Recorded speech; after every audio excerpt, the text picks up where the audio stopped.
Bonjour tout le monde.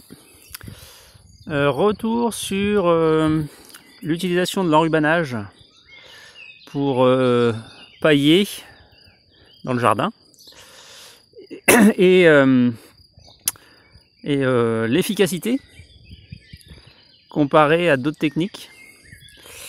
Donc l'herbe a bien poussé, il n'a pas beaucoup plu, mais on voit bien que l'allée qui avait été tondue c'est bien réenherbé.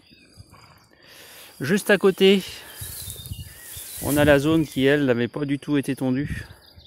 Donc laissée comme ça, libre de développement. Donc là, il y a énormément de matière végétale. Et puis, voilà, la zone qui avait été dépaillée, enfin découverte, sur laquelle j'ai pu faire quelques semis. Donc là on a nos radis qui se développent bien, de l'oignon, des petits poireaux là, ça y est, qui commencent à bien lever.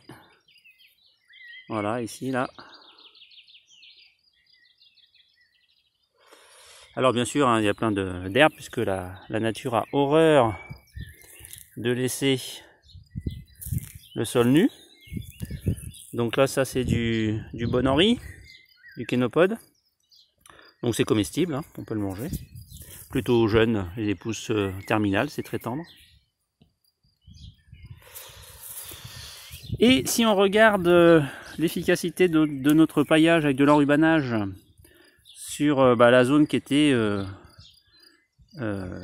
non retournée, non labourée bien sûr, hein, c'était juste déposé sur de l'herbe tondue. Donc on n'est pas trop mal si on regarde le témoin qui est l'allée ici et la zone qu'on a paillée. Alors il y a des plantes qui se sont bien sûr développées. On va retrouver principalement les plantes avec des racines costauds, hein. Donc on a bien sûr nos rumex, bien sûr des orties. Mais sinon la plupart des graminées, vous voyez, c'est seulement sur le bord là qu'elles ont pu un peu se développer. Parce que le paillage il était quand même très efficace. Et si on regarde en creusant un peu ce qu'on a dessous, c'est assez joli. On a une terre, vous voyez, on a plus du tout de graminées apparentes, hein, ça a été digéré. Voilà, elles sont ici là. Voilà ce qu'il en reste. Donc là, elles sont mal en point. Voilà, et en même temps, ça nous fait dessus quelque chose de très frais, très grumeleux.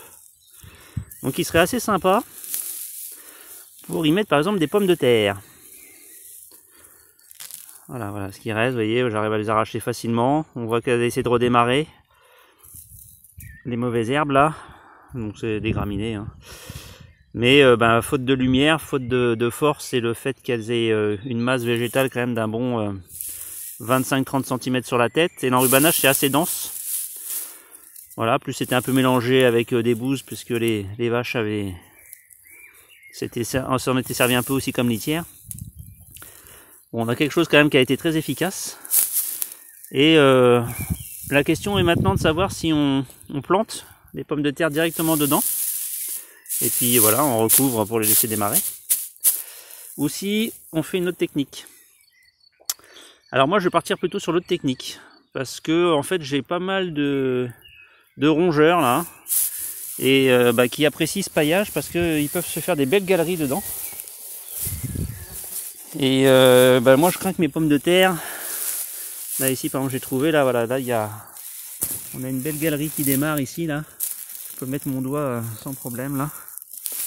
Donc si je commence à mettre des patates par ici, ils vont s'en donner à cœur joie, hein. Ils vont me les manger. Donc je pense que je vais plutôt dépailler. Et puis mettre les patates plutôt en terre. Voilà, donc je vais regratter ça, redéplacer pour le mettre ici. Comme ça on va gagner en déplaçant notre paillage. On va s'en resservir pour repailler ici à côté. Mais comme il y a une sacrée quantité d'herbe, je vais d'abord faire appel à mes fidèles compagnons qui eux vont être très heureux de venir me manger tout ça. Comme ça je vais y voir plus clair, je vais pas avoir besoin de passer la tondeuse parce que là j'aurai du mal. Et puis une fois qu'ils auront bien brouté tout ça, là dans 2-3 jours, je vais pouvoir prendre mon paillage et le déplacer à côté. Voilà. Et puis en même temps que je vais dépailler, du coup je vais enlever un peu les racines d'ortie et les rumex qui restent là, pour ne pas que ça me gêne trop dans ma culture. Et puis je vais faire des petits sillons pour mettre mes patates, et comme ça après je les buterai. Et je pense que ça sera un peu plus compliqué pour les mulots de venir se servir. Voilà, on va pas privilégier le paillage pour l'instant ici. On le mettra plutôt à l'automne, l'hiver, quand il n'y a pas de culture. Mais sinon, je crains qu'il ne s'en donne à cœur joie. Alors si on remonte un peu, sur la présente vidéo, si vous vous souvenez, il y avait aussi une zone que j'avais juste paillée avec de la tonte d'herbe. En fait, c'est pas compliqué, c'est cette zone-là. Vous voyez, on voit encore les restes de tonte d'herbe qui sont là. Alors, efficacité moyenne, hein. Très très moyenne. Alors, il y a certaines zones aussi quand même, vous voyez, bon voilà, là-dessous ça n'a pas trop repoussé. Mais on va dire que ça a sélectionné les plantes, les zones qui étaient les plus agressives. Et ici on a des bonnes bouillées d'herbe, là. Hein, une bonne poignée là, comme ça, là, qui s'est bien implantée. Mais c'est vrai qu'autour, il y a, voilà, la terre a été recouverte et il y a eu une petite efficacité, mais bon, pas beaucoup moins efficace que l'enrubanage. Donc ça, principalement, ça vient du fait que l'herbe tondue, hein, c'est quand même très léger, puisque c'est un peu haché menu. Donc quand on met ça sur de l'herbe qui vient d'être tondue, ça l'étouffe pas suffisamment en fait, hein. Donc ça garde l'humidité, donc les graminées, ça leur plaît bien d'être un peu dessous quelques jours, et puis très rapidement, hop, elles repointent leurs feuilles, elles reprennent la lumière, et puis elles redémarrent, quoi. Voilà, donc le paillage avec l'enrubanage, avec l'herbe tondue, c'est pas terrible. Éventuellement à mettre par-dessus l'enrubanage. Là, il pourrait peut-être y avoir une efficacité intéressante, puisqu'on mettrait du verre donc riche en azote sur une partie un peu plus carbonée. Donc on aurait un paillage qui serait un peu plus équilibré, mais bon, comme c'est pas pour en faire une butte de culture, ça n'a pas forcément plus d'intérêt que ça. C'est pour ça que toute cette matière végétale là, je vais plutôt la laisser à mes ânes, qui eux vont en faire bon usage pour leur alimentation et me faire un beau travail de nettoyage. Donc on verra d'ici 2-3 jours là, dans toute cette zone là, comment ils ont été efficaces.